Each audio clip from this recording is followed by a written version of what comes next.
As many of you have probably noticed, Yuku has been undergoing some restructuring in recent months to better align with our community, better position ourselves to reach key development milestones, and ultimately to bring more value to the community and the wider ICP ecosystem.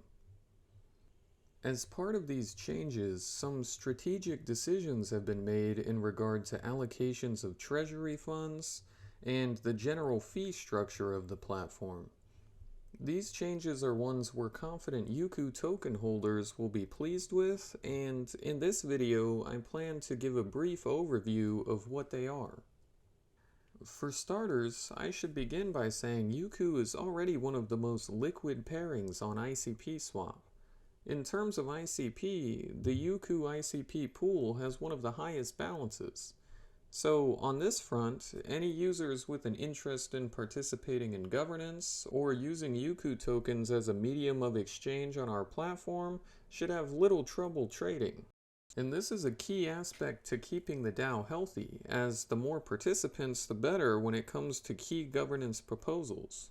Now, to dive more directly into the decisions that we've made, we've changed our fee model to commit more toward burning Yuku tokens, and that means the vast majority of platform fee revenue from both existing collections and future collections will be used to buy and burn Yuku tokens, creating a positive feedback loop that will help to stimulate trading activity and help to keep the pairing liquid, which ensures new potential DAO participants have the ability to trade within reasonable parameters. Similarly, we've recently passed a proposal that many of you probably saw to stake 30,000 ICP from the treasury for 8 years on the NNS.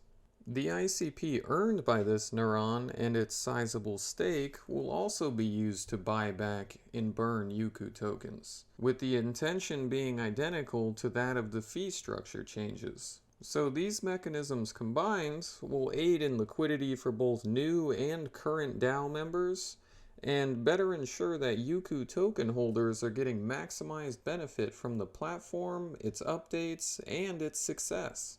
We have a lot of exciting things in the pipeline for Yuku, and if you want to stay up to date with everything that we have going on, be sure to follow us here and on our Twitter @YukuApp.